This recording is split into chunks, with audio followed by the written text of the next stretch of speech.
Selamat datang, mari kita belajar ilmu pengetahuan alam. Energi dalam kehidupan. Bagian kedua.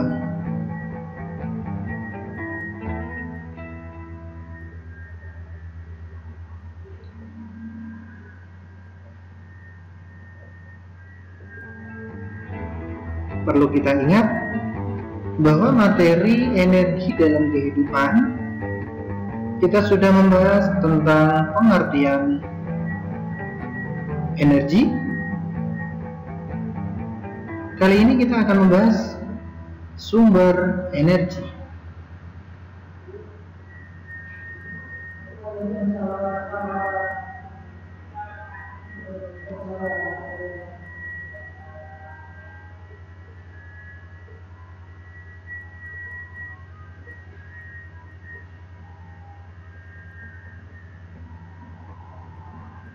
Sumber energi.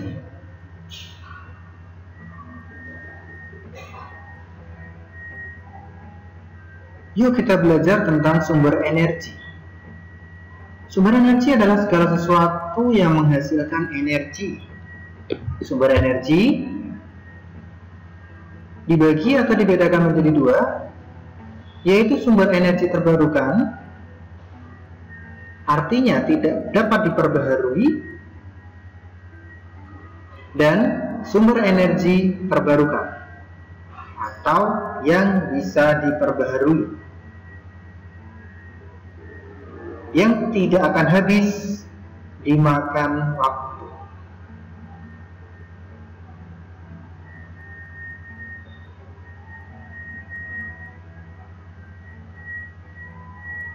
Energi terbarukan adalah sumber energi yang berasal dari proses alam yang berkelanjutan, tidak terbatas.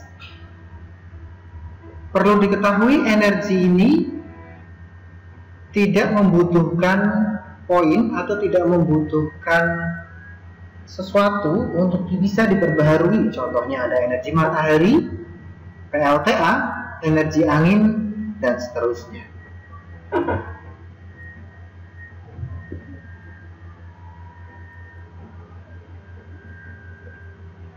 Energi terbarukan, yang pertama adalah energi matahari.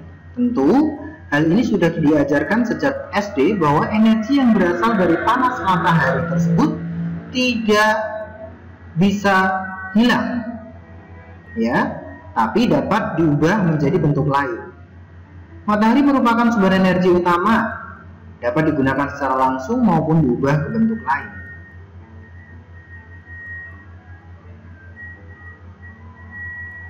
Selanjutnya adalah pembangkit listrik tenaga air atau yang sering kita sebut dengan PLTA, yaitu pemanfaatan arus air untuk menghasilkan energi listrik yang disebut dengan hidroelektrik.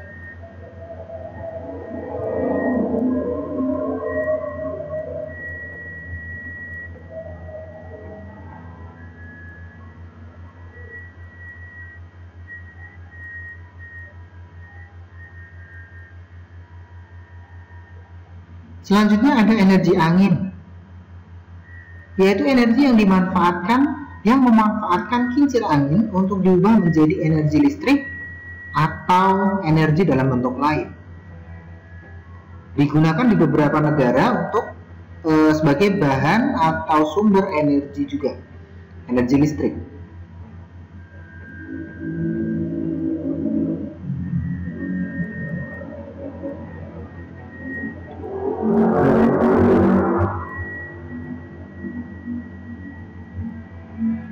Selanjutnya ada energi tidal, yaitu energi yang memanfaatkan pasang surutnya air laut untuk menghasilkan energi listrik atau energi dalam bentuk lain. Sekali lagi, energi ini memanfaatkan pasang surutnya air laut untuk menghasilkan energi listrik atau energi bentuk lain. Energi ini dikenal juga dengan sebutan energi pasang surut.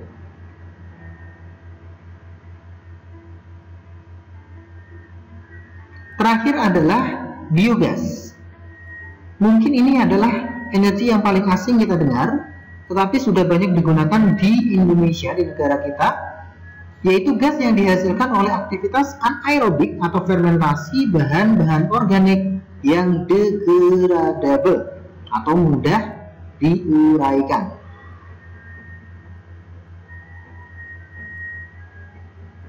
Konsepnya adalah gas buangan kotoran yang mengandung metana dapat menghasilkan bahan bakar.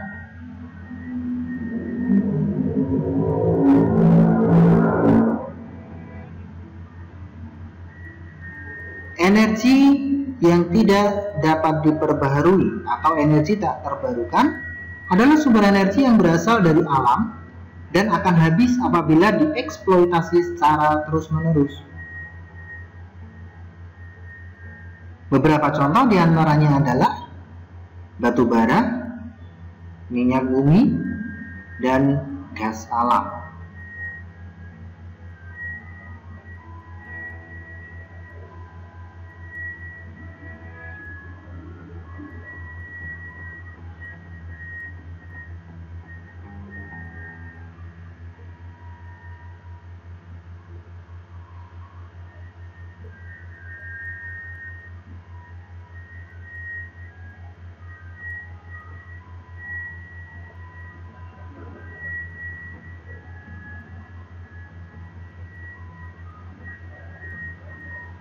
Makanan sebagai sumber energi.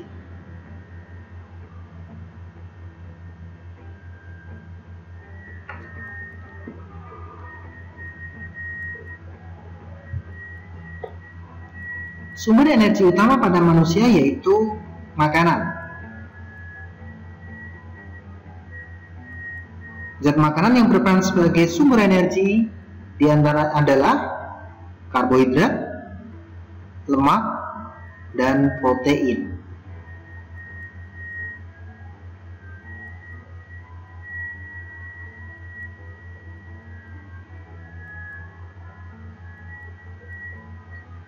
Yang pertama, karbohidrat merupakan senyawa kimia yang tersusun atas unsur karbon dan merupakan sumber utama bagi manusia.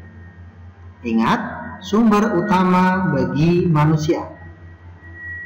1 gram karbohidrat senilai dengan 4 kalori. 1 gram karbohidrat sama dengan 4 kalori.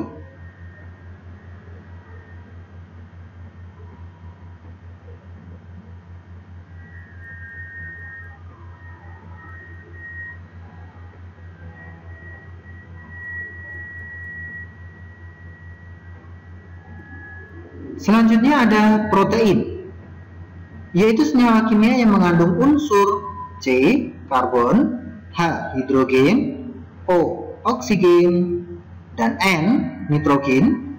Terkadang juga ada P untuk fosfor dan S untuk sulfur. Protein berfungsi sebagai sumber energi, pembangun jaringan tubuh, dan pengganti sel tubuh yang rusak. 1 gram protein senilai dengan 4 kalori.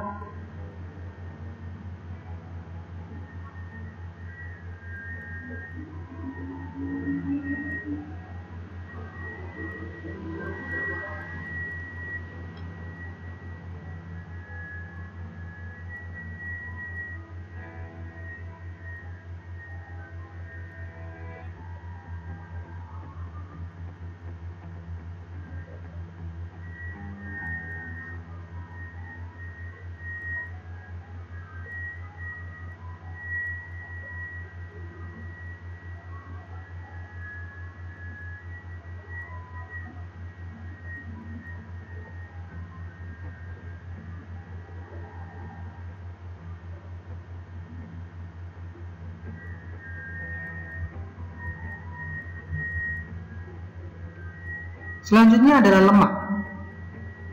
Merupakan senyawa kimia yang mengandung unsur C, H, dan O. Lemak dibagi menjadi 2, yaitu lemak nabati dan lemak hewani.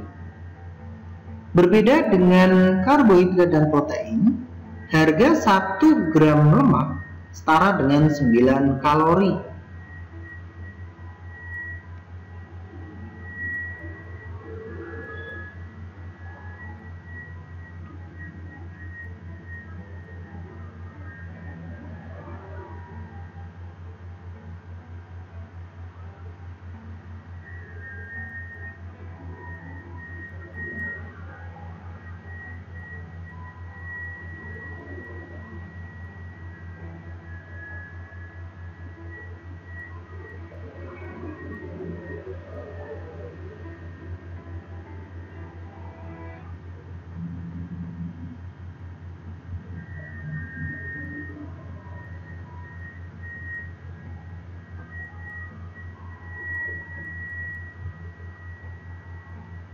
Adapun fungsi lemak diantaranya adalah sebagai sumber energi cadangan, pelarut vitamin A, D, E, dan K, pelindung organ-organ tubuh, dan pelindung tubuh pada saat suhu rendah.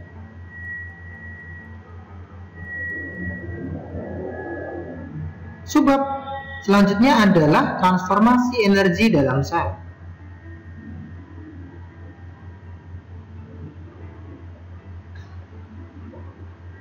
Jenis organisme berdasarkan cara mendapatkan makanan dibagi menjadi dua.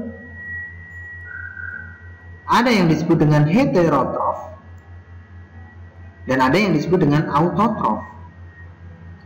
Heterotrof adalah kelompok makhluk hidup yang tidak dapat berfotosintesis atau tidak dapat membuat atau menghasilkan makanan sendiri.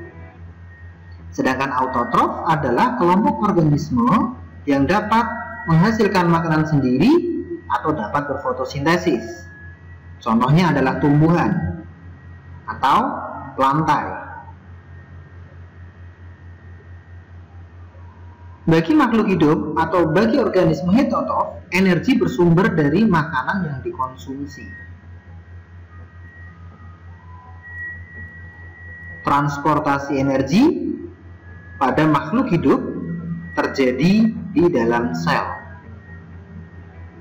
Pada tumbuhan terjadi di dalam klorofil, terjadi proses anabolisme atau reaksi pembentukan senyawa kompleks atau glukosa yang disebut dengan fotosintesis.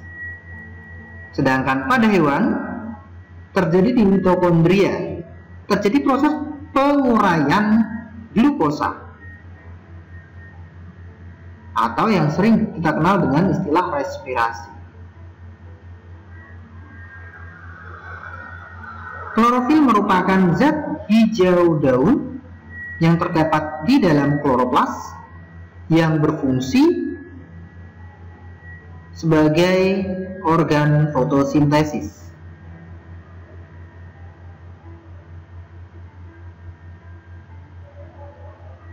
Perhatikan reaksi kimia fotosintesis berikut.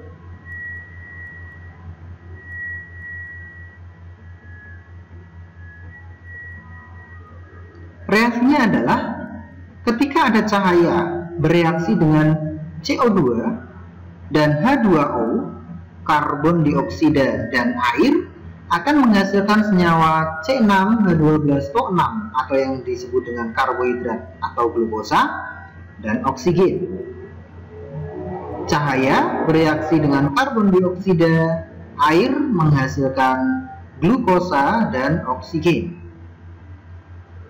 Sedangkan di mitokondria sendiri adalah organel di dalam sel hewan dan manusia yang berfungsi sebagai tempat respirasi sel atau pembentukan energi.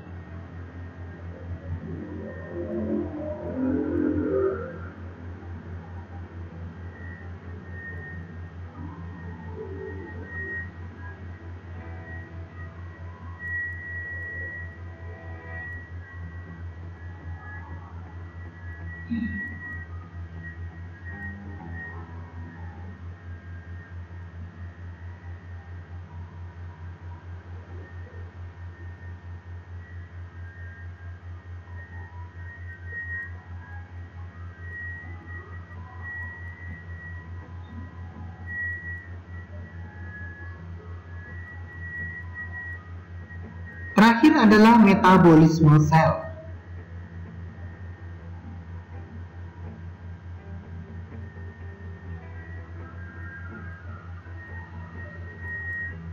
Metabolisme adalah proses kimiawi yang terjadi di dalam tubuh makhluk hidup.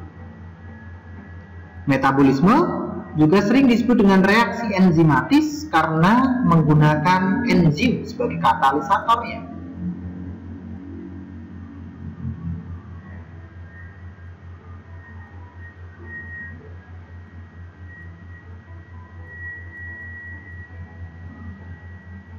Metabolisme dibedakan menjadi dua, yaitu katabolisme dan anabolisme.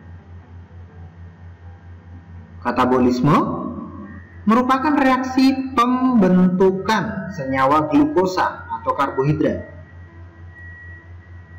Katabolisme reaksi pembentukan karbohidrat.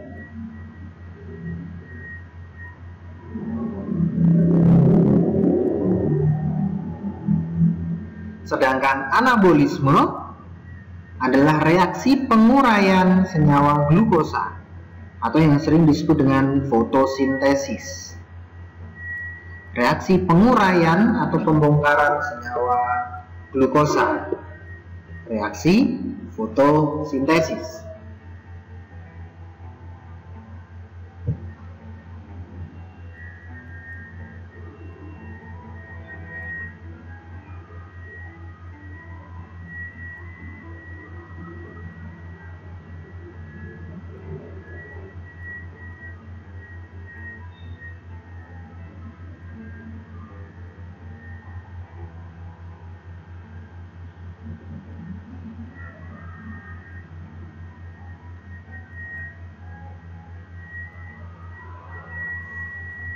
Kerjakan soal-soal berikut. Jawab dengan singkat dan tepat.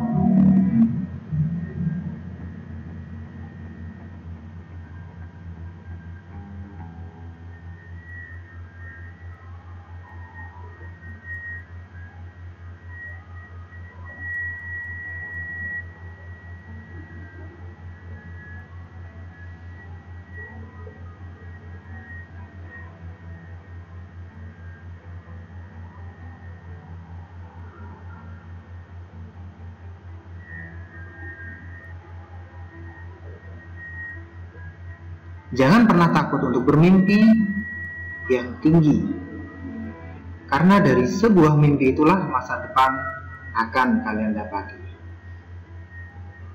Terima kasih atas perhatiannya. Semoga bermanfaat.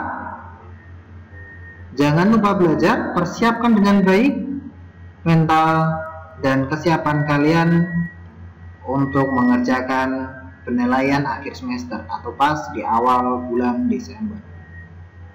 Terima kasih. Assalamualaikum warahmatullahi wabarakatuh.